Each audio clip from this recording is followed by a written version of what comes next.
Good afternoon, everyone. We want to welcome you to our Learn at Lunch webinar. Today, we will hear from a special guest, Dr. Diane Charlton, Associate Professor at Montana State University, as she explores the role of the H2A guest worker program in shaping the U.S. agricultural labor landscape. If you have questions, you may ask them through the chat window or by unmuting yourself. You can open the chat window by clicking the chat button at the bottom of the screen. You're feel free to ask questions during the presentation as they come up. We will have more information on this and other farm management topics at the eFarm Management page, and I will share this link in the chat window. Dr. Charlton, I want to welcome you and turn it over to you now. Great, thank you. Thanks for having me. So I will talk briefly here about agricultural labor and the H2A guest worker program. And I'm sure all of you are aware of many of the labor challenges in the agricultural sector. First off, there's a limited domestic labor supply, willing to work on farms, and immigration policy is complex, and foreign labor supply is often limited as well. As labor supply has gotten tighter, we've seen farm wages rise, and H2A guest worker employment has grown substantially just in the past 20 years. Currently, H2A constitutes about 15 to 20% of the full-time equivalent workforce, and H2A has unique regulations, pay, and housing requirements, which I'll go over in more detail in a moment. As farmers are facing these challenges of finding sufficient workers, um, there's increased pressure to invest in labor-saving technological advances, but we have to keep in mind that research and development takes time, and even as innovations become available, it takes time to field test these innovations and for farms to determine whether it's a good investment for their farm and whether they're willing to take the risk to invest in something new. Regardless, though, it's important to keep in mind from a labor perspective, forward-focused investments in workers' skills are likely going to be necessary as more technologies and AI becomes available on farms. So just taking sort of a step backwards and and looking at the domestic labor supply in the United States, in 1900, 40% of the US population lived on farms and 60% in rural areas. And today, just 1% live on farms and 14% in rural areas. And this is just a demonstration of how workers move off the farm as economies develop. The United States isn't alone in this. As we see economies develop, people move off the farm. So how has agricultural production continued in the United States when so few people are living in rural areas and on farms? Well, the answer is through immigration. More developed countries typically depend on immigrants to provide agricultural labor. More than 3/4 of the US crop workforce is foreign born. Some of the more recent statistics I've seen show that about 80% of the US crop workforce is from Mexico. And the US isn't alone in this dependency on immigrants to do farm work. New Zealand brings guest workers from Pacific Island nations, Canada from the Caribbean and Mexico, Spain from Morocco, Latin America, Romania, and other Eastern European countries, South Africa from Zimbabwe, and we could keep going on and on with this list. So an estimated 80% of the roughly 2.5 million people doing wage work on US farms were born in Mexico. But Mexicans are actually transitioning out of farm work, much like the US did in the 20th century. And they're moving out of farm work at a rate of about 1% per year. And that's work whether in Mexico or in the United States, just looking at whether they're working in agriculture. That's based on survey data nationally representative of rural Mexico from 1980 to 2010. And so if we think about the United States being so dependent on rural Mexico as the primary source of our farm workers, if Mexico is undergoing this economic transition out of farm work, where's the US going to find workers moving forward? It's important to note that many of the farm workers in the United States are unauthorized. And so recent article by Phil Martin and Zach Rutledge They estimate that about 1/3 of US farm workers are unauthorized based on the National Agricultural Workers Survey that actually asks workers on farms about their authorization status. So about 1/3 respond that they're unauthorized. And then the yellow slice of this pie here are the H2A workers. Now, what's happening with the unauthorized population is also of interest. When you think about how dependent agriculture is on this unauthorized immigrant labor supply. We had this incredible wave of immigration from Mexico to the United States during the 1990s, many of them unauthorized. But since the Great Recession, the unauthorized immigration from Mexico has declined.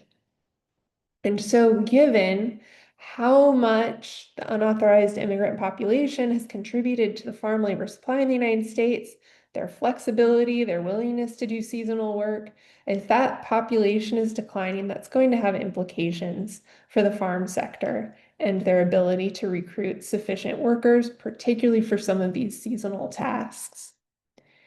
And so farmers have four strategies, and we'll group them into four bins to respond to labor scarcity.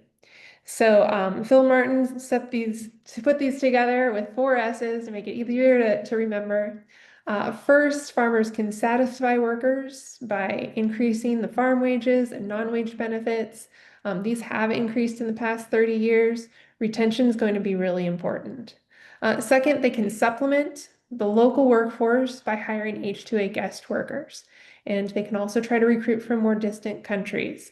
Had conversations this week with someone who was trying to look for some less traditional locations to recruit workers from because they're having more difficulty finding workers in rural Mexico. So H2A recruiters are starting to look increasingly in Central America as a supply of farm workers.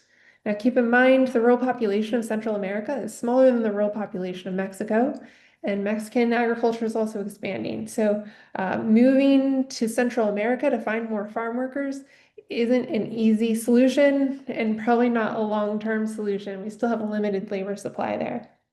Third, farms can stretch workers. They can do this through mechanical worker aids, making workers more productive. They can also use farm labor contractors, which can move workers from one farm to another for seasonal or short-term jobs. So that's a way to make farm workers who are here more productive. And then finally, they can substitute for workers through mechanization, developing robotics for more delicate tasks. So let's talk more about supplementing the local workforce with guest workers. H2A workers are generally younger than the current population of farm workers, and so they tend to be more productive and than the workers who might be in their 40s or 50s who've settled here and continued working in agriculture. So although H2A workers might be more productive on average, they're also more costly. So H2A workers, employers have to provide international transport from and return to their home country. They have to provide housing for the workers while they're here, and that housing has to meet specific standards. The employer has to demonstrate that employment of H2A workers does not displace domestic workers. Typically, they have to do this by advertising the job in multiple places and demonstrating that no domestic workers are willing or able to take the job. Employers have to determine in advance the number of workers and length of employment. This is contracted work, so even before you might know the weather conditions and exactly how many workers you need, and as an H2A employer, you have to make those decisions in advance. The employer has to guarantee minimum hours of work, and the employer has to pay at least the adverse effect wage rate, which is set by the Department of Labor. It's typically higher than the minimum wage. Or if higher, the employer has to pay the federal or state minimum wage, the prevailing wage rate, or the collective bargaining wage.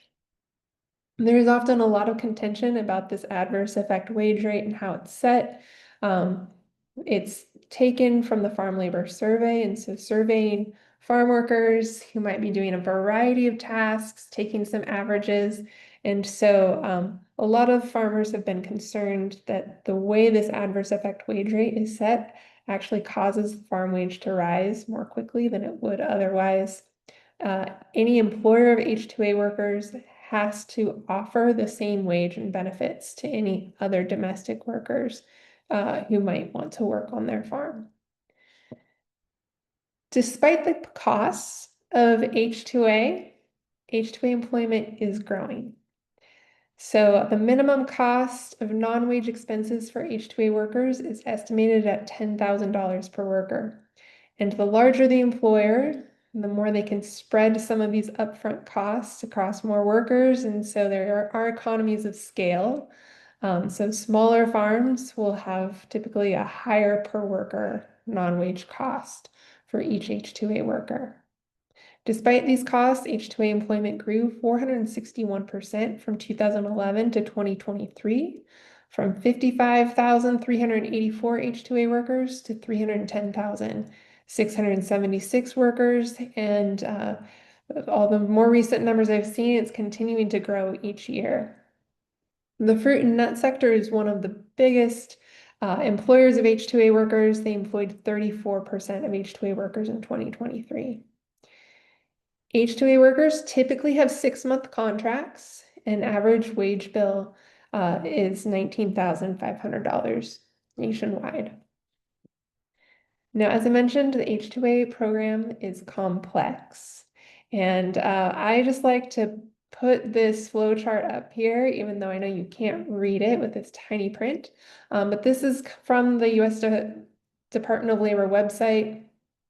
And you just get an idea of how many boxes the employer has to go through to apply for an H2A certified position. And that very last box at the end where it says congratulations, it says you're now ready to file with the USCIS.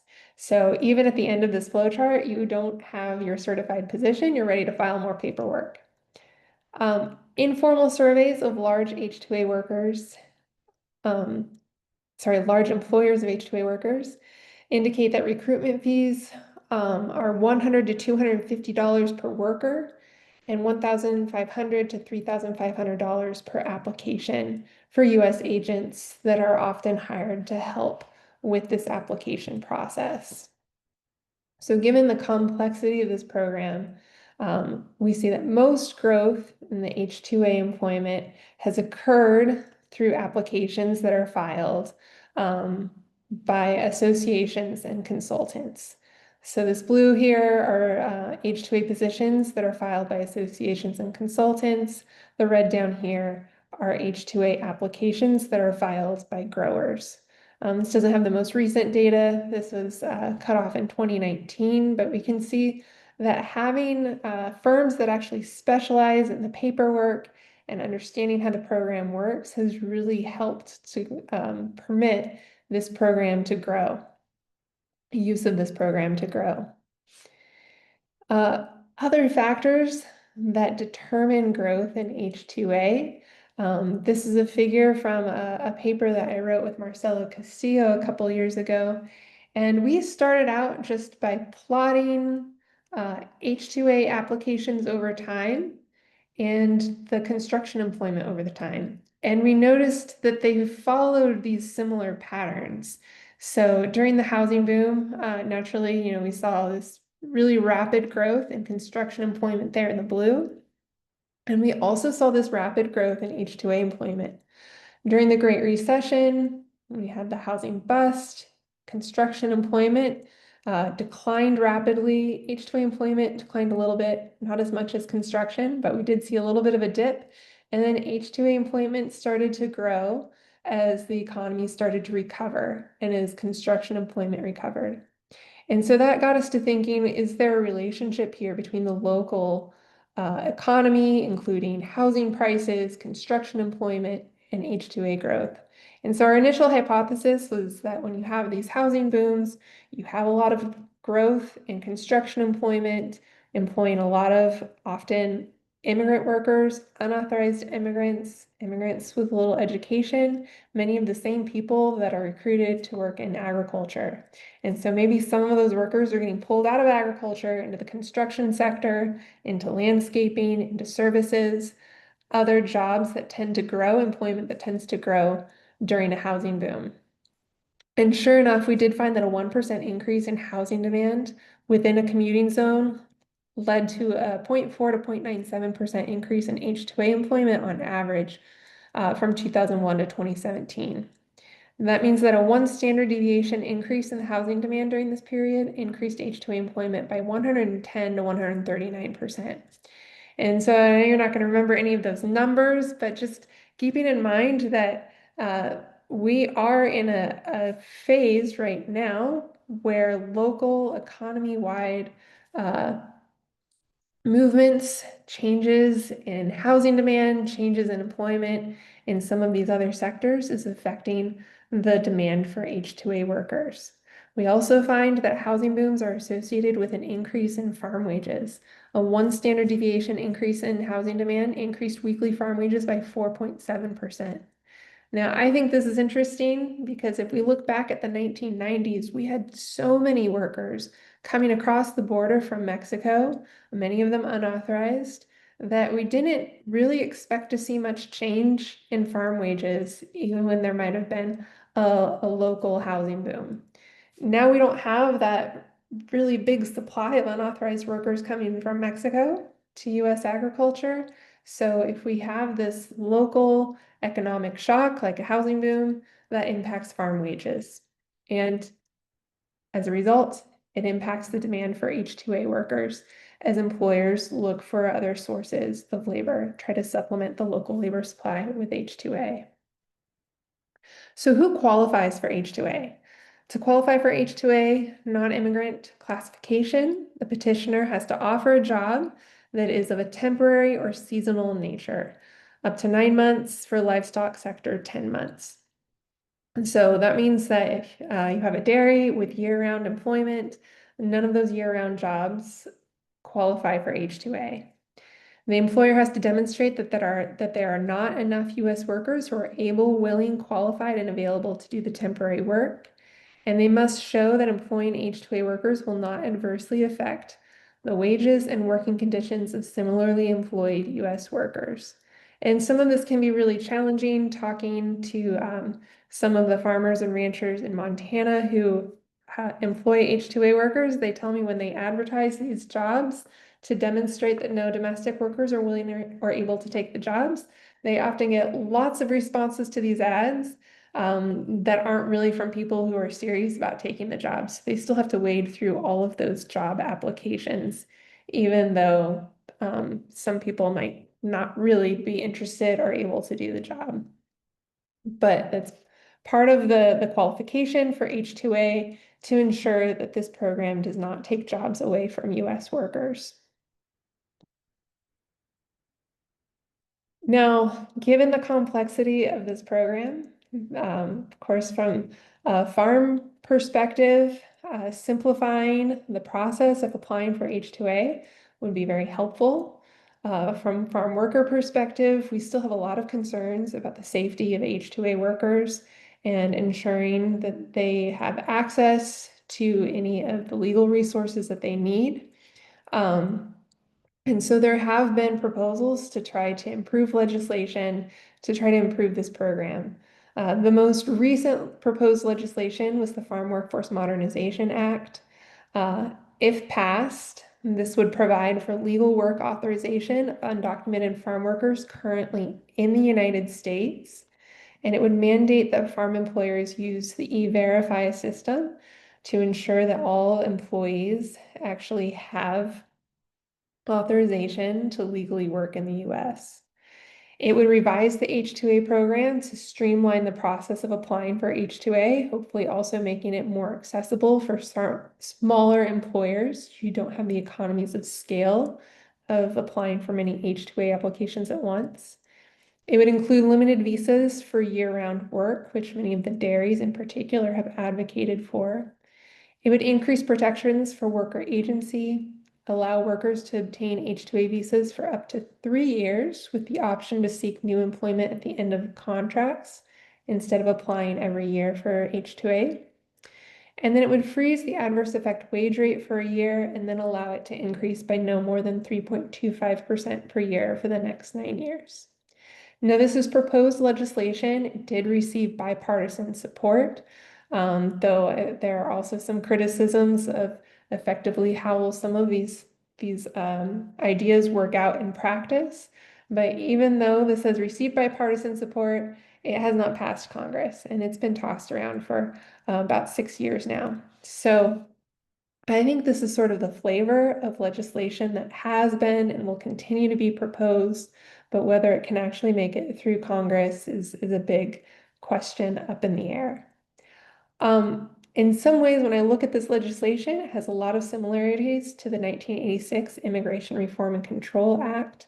IRCA had at least two intended effects: to create a legal farm workforce and promote improved farm wages. FWA, if successful, would have probably many of the same goals, trying to legalize unauthorized workers who are currently working in agriculture and try to promote or facilitate a better system for bringing guest workers to work in the United States in a better supervised labor market. However, after IRCA, illegal immigration continued. Seasonal turnover in the farm workforce actually rose, and wages and benefits of farm workers didn't increase. Now, this is likely because there were some components of IRCA that were kind of opposed to one another. On the one hand, IRCA made it illegal for employers to knowingly hire unauthorized workers. Employers could be punished by law, even jailed, if they were caught knowingly hiring unauthorized workers. But on the other hand, IRCA also created this system, this option to legalize unauthorized workers in the United States. About 2.7 million people were actually legalized through IRCA. And so from a migrant's perspective, on the one hand, if they come to the US, it might be really difficult to find work if employers are no longer willing or able to hire unauthorized workers. But on the other hand, if they come and they work and they stay long enough, there's a good chance that they will get legal status. In the end, migrants came believing they would probably eventually get legal status, and unauthorized immigration continued throughout the 1990s. Would the FWMA differ from IRCA's failures? Well, use of E-Verify might deter unauthorized immigration better than making it illegal for employers to knowingly hire unauthorized workers. It might streamline the guest worker program and make it a better program for employers to use, better program for employees to use, but there's still a lot of unknowns. And again, it hasn't passed. This is just sort of the flavor of legislation that will likely continue to get proposed. Maybe someday we'll have legislation that looks more similar to this, but I think given that H2A was created in 1986 following the IRCA, and it's only recently we've seen growth and use of the H2A program, it's probably time to really consider what's working, what's not, and to actually revise this program. I mentioned before that one of the options in response to limited labor supply is to invest in labor-saving technologies. And even as farms become more advanced, that doesn't negate the need for farm workers and probably won't negate the need for H2A. So field workers will still be needed, even if we start to see robotics in the fields. Field workers will still be needed to operate and maintain the machinery. And so how can farmers invest in workers today with the skills that will be needed tomorrow with some of these technologies? Having conversations with engineers who are developing some of these technologies, they suggest that H2A workers can learn to operate robots designed for harvesting fruits. And farm managers need to think about both skills and retention among H2A workers. We're seeing automation in all areas of the food supply. Tyson plans to spend over $400 million a year to increase automation in meat plants. Restaurants are using servi robots and flippy robots to fry food. And in the crop sector, I showed a photo there of a prototype of an apple harvester that kind of vacuums the apples off of the tree. I've also seen some very promising strawberry harvesters, but all of these technologies are still not as efficient as human hands going in and picking those fruits by hand. So although we have robots that can successfully pick these fruits without bruising them, at this point, they aren't profitable. So all the parameters, when we think about robotic harvest, especially for fruits and vegetables, more delicate crops, all the parameters have to align. The robot has to detect sufficient fruit to harvest successfully, place the fruit in the bin, sufficiently low bruising rate. And a working paper finds that Gala apple grower would spend up to $248 per acre per year on a robotic harvester to obtain the same profit as manual harvest. And that really doesn't come out to a very high upfront cost for a robot. However, if wages continue to rise, if they were to rise by 25%, growers could afford a robot that is 127% more expensive without being made worse off. So if wages continue to rise, as these technologies become more efficient, it's looking more promising that someday we might see robots in the fields picking fruits and vegetables rather than human hands. Thinking about the future, what are the skills that will still be in demand as we see more mechanical options coming into agriculture? Will we need workers who would have some mechanical engineering experience, technicians, managers who can adapt even if production becomes more rigid and more streamlined? And what other skills and services cannot be replaced by robotics or other technologies? How will wages respond to these technologies?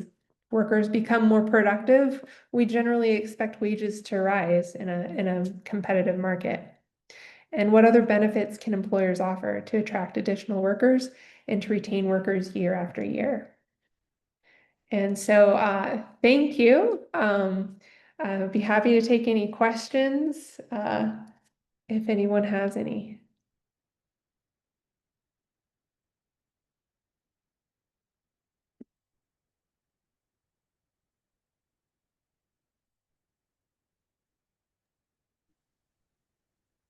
It is set so that everyone can unmute themselves to ask questions or feel free to ask questions through the chat window.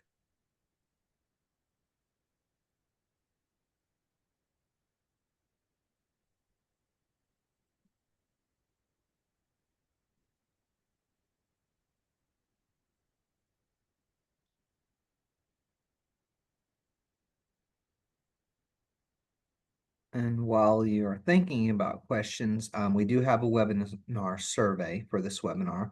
We appreciate your help in filling that out. It helps us know how we're doing. And so there's a QR code that you can scan on the screen, and there's also a link in the chat window to fill out that survey. And if Also, anyone thinks of questions later, also feel free to send me an email. thank you, Dr. Charlton. I see that you included your email for folks to email you as well in the slide. Our next webinar will be Tuesday, September 2nd at noon, and we will hear from Dr. Amy Hagerman about how the One Big Beautiful Bill will impact Oklahoma agriculture. I want to thank you, Dr. Charlton, for agreeing to speak today, and I want to thank everyone for joining us today. I don't see any questions, so I'm going to go ahead and end the webinar. So thanks, everyone, and we'll see you September 2nd.